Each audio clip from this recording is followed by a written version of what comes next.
questa è una delle acetaie di famiglia di Giuseppe Pedroni e la famiglia Pedroni. Intanto alle nostre spalle c'è l'altra figlia, Greta. Buongiorno Greta, che sta facendo l'estrazione dell'aceto per fare una prova d'assaggio, no?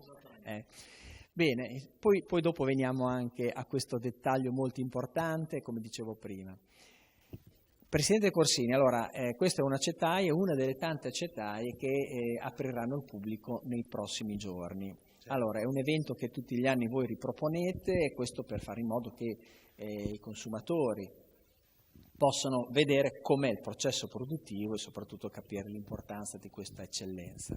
Abbiamo investito molto in questi anni, abbiamo superato i 20 anni di questa manifestazione, e che trae importanza se si dà continuità. Credo che ci sia stata la disponibilità di una quarantina di acetaie di partecipare, e quindi tutti gli anni aumenta la disponibilità delle visite, ovviamente durante acetaie aperte ma anche durante l'anno. È molto importante, ci aspettiamo molti visitatori anche stranieri, in modo particolare con l'accordo che abbiamo fatto con la Fondazione dell'Arena di Verona, con cui collaboriamo, e quindi ci aspettiamo che ci siano anche dal Veneto delle visite. Poi ovviamente stiamo programmando una grande serata di gala per il 27 di settembre presso il MEF a Modena, dove inviteremo ovviamente tutti i produttori che hanno partecipato alle acetaie aperte e al concorso delle batterie d'eccellenza che abbiamo fatto quest'anno per la prima volta, e quindi sarà una serata anche dal punto di vista conviviale e organizzata dal Gambero Rosso, quindi siamo usciti un po' dal locale e quindi pensiamo che anche questo porti ulteriori visitatori. L'attività promozionale quindi non deve calare, insomma, non deve scendere anche di questo importante prodotto che è conosciuto, però insomma serve sempre mantenere alta l'attenzione. Noi proprio in questi ultimi anni abbiamo investito molto anche finanziariamente, grazie ovviamente all'imbottigliamento che continua ad aumentare, quindi il contributo che danno i produttori con l'imbottigliamento e con il contributo Erga Omnes ci permette di fare attività che fino a qualche anno fa era molto più difficile, e quindi stiamo allargando un po' sia all'estero ma anche in Italia, perché credo che per esempio da Firenze in giù ci sia bisogno di investire, di far conoscere, perché questo prodotto ha solo un problema: una volta conosciuto non si confonde più, lo si sente sia dal sapore che dal colore. Se non lo si conosce si finisce in quelle miriadi di offerte che vediamo nei supermercati, che si perde nel nulla. Rischia di confondere un po' il consumatore. Diciamo che l'aceto balsamico, quello tradizionale, stiamo parlando di volumi importanti?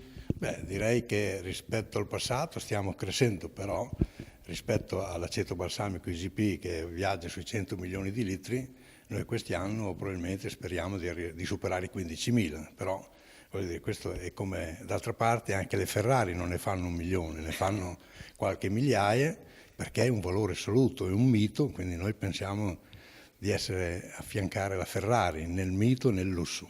Certo, l'eccellenza è questa. Abbiamo parlato di bottiglie, il tradizionale ha un paio di declinazioni, no? E lo chiedo a Giuseppe. Abbiamo il prodotto affinato e il prodotto stravecchio. Quali sono queste differenze? Beh, sicuramente è l'invecchiamento, ovvero il periodo in cui l'aceto rimane all'interno delle botti. Di base ci sono, come dicevi tu, minimo 12 anni, minimo 25 anni come prevede disciplinare di produzione. Normalmente i legni che vengono utilizzati, quindi dicevi il ginepro, il ciliegio, poi ci sarà anche il rovere, suppongo, e il castagno, quindi una batteria media è composta di quanti legni? Diciamo nella media. Ma diciamo che i legni autorizzati sono 5, se noi li utilizzassimo tutti avremmo un certo bouquet di aromi molto complesso. Io preferisco utilizzare prevalentemente rovere e castagno e avere batterie dedicate, come dicevo, per il ginepro e per il ciliegio. Sicuramente hanno caratteristiche diverse, infatti ogni batteria ha la sua personalità ed è il motivo per cui la tradizione vuole che ogni volta che nasce un figlio in famiglia si possa avviare una batteria dedicata ai figli, cercando di avere una continuità dal passato verso il futuro grazie alla passione che ognuno di noi mette nel produrre questo particolare aceto balsamico. Quindi nel tuo caso tu hai avviato 2 batterie, una per Cesare e una per Greta, suppongo. Una batteria che sono composte da quante botti normalmente? Diciamo che il minimo è 5, ma possono avere un numero molto maggiore le batterie, normalmente 7, 9, 11, si preferisce numeri dispari.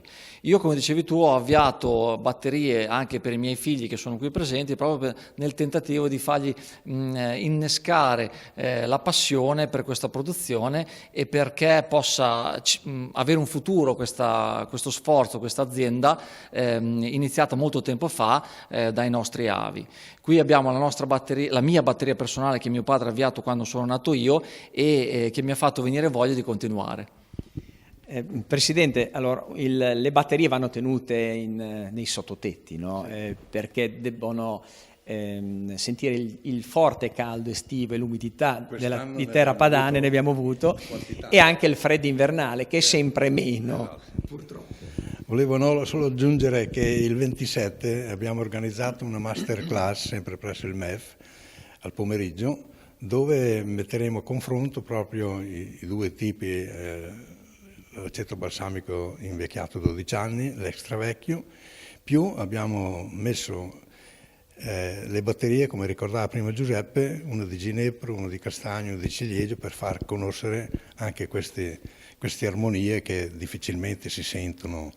Sono sfumature importanti che però insomma è questo il valore aggiunto probabilmente anche di questo aceto. Abbiamo voluto fare questo concorso delle batterie d'eccellenza dove sono state prelevate proprio il fiore e quindi pensiamo che possa essere un messaggio molto importante soprattutto a livello nazionale. Beh, insomma, abbiamo parlato in modo approfondito in acetaia, ma adesso parliamo anche di quello che si fa in cucina, perché gli utilizzi sono molteplici in cucina e ce le racconti tu magari con una tavola predisposta appunto per fare vedere come viene utilizzato, perché è un prodotto che va anche centellinato.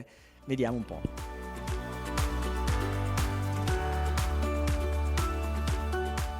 Allora, noi abbiamo fatto vedere tante cose per poi arrivare a descrivere quali sono i piatti che possono essere arricchiti, impreziositi con l'aceto balsamico tradizionale. Vedete queste belle tavole imbandite? Là ci sono anche le uve che abbiamo visto prima in campo, che sono quelle che vengono utilizzate per fare l'aceto balsamico tradizionale, quindi lì abbiamo anche il nostro, oltre al Trebbiano di Spagna di cui abbiamo parlato, c'è il Trebbiano modenese e i Lambruschi. E qua ci sono piatti che sono stati preparati che possono, dicevo prima, essere conditi, per non fare una ripetizione, con aceto balsamico tradizionale. In questo caso è in mano una bottiglietta di Stravecchio o di affinato? Questo è il tradizionale di oltre 12 anni di invecchiamento.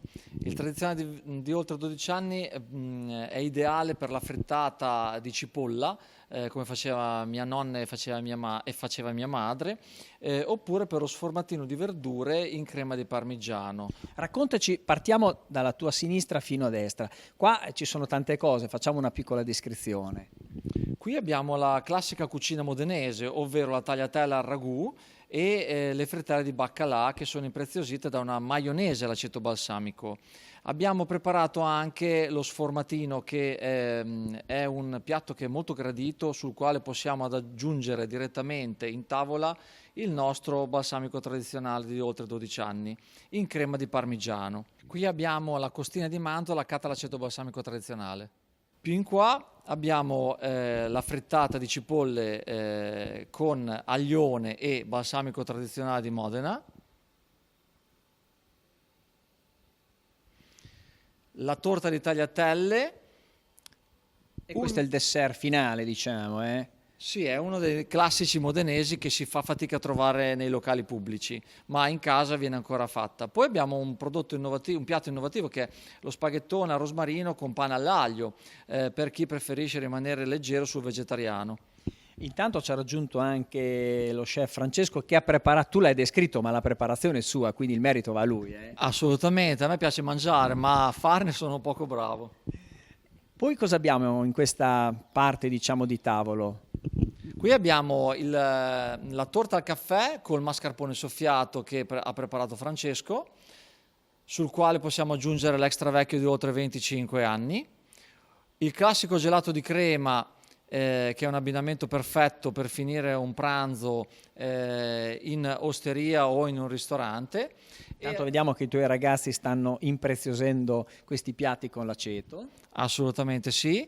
Il balsamico tradizionale è un condimento universale che può essere utilizzato su qualsiasi pietanza. Qui abbiamo il tortellone di ricotta e balsamico tradizionale da 12 anni o un classico risotto al parmigiano, sempre col 12 anni di invecchiamento. Io vedo qua però una ciotola dove ancora non abbiamo capito che cosa c'è dentro. È un segreto, Corsini. Io credo di immaginare. Essendo vicino a Castelfranco potrebbe essere... Patria del tortellino. Potrebbe essere un buon tortellino. Scopriamo? Allora lo faccio io. Eccolo qua, il tortellino ancora fumante, non può mancare in una tavolata nelle nostre aree. Assolutamente, perché non c'è soltanto il balsamico tradizionale, ma ci sono tanti piatti tipici della nostra zona che identificano la nostra città, Modena. Presidente, una tavolata stupenda che invoglia tanto, poi ovviamente abbiamo i nostri lambruschi, il sorbara, il lambrusco di Modena, poi c'è anche un ruggine che è uno spumante fatto con una uva particolare, vogliamo cenarla questa? Sì, questa è diciamo che è un'uva particolare quasi scomparsa che mio padre Italo ha salvato dall'estinzione molto tempo fa e che io cerco di conservare spumantizzandola. Ho capito.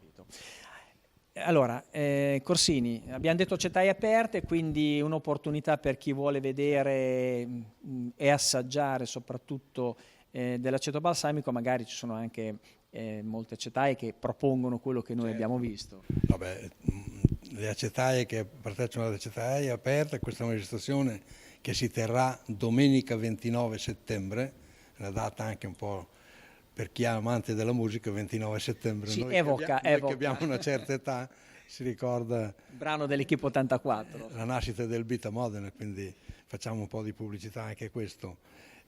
Ma soprattutto, vedete, questi piatti che abbiamo, anche in altre acetaie faranno iniziative proponendo delle cose di affiancamento, non solo le acetaie, quindi ci saranno iniziative musicali, ci saranno iniziative proprio per attrarre ulteriormente i visitatori. Questo ovviamente è l'antica osteria di Rubiara che è famosa nel mondo ormai, quindi d'altra parte vedete questi piatti.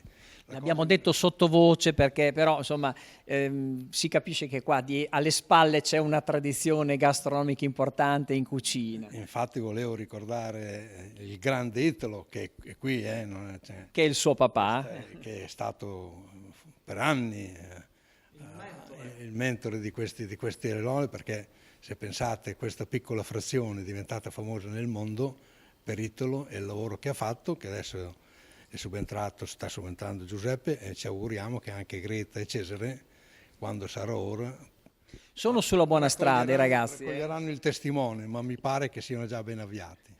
Bene, allora siamo a conclusione di questo percorso nell'aceto balsamico, nei profumi dell'aceto balsamico tradizionale di Modena. Io ringrazio Giuseppe che ci ha accompagnato, grazie al Presidente Corsini, ricordiamo sempre al 29 settembre acetaie aperte, grazie anche ai ragazzi, dicevo che sono bravissimi e che porteranno avanti questa tradizione, Cesare e Greta, e grazie anche allo chef Francesco che ci ha preparato questi splendidi piatti. Noi ci fermiamo un po' e ci diamo appuntamento alla prossima settimana.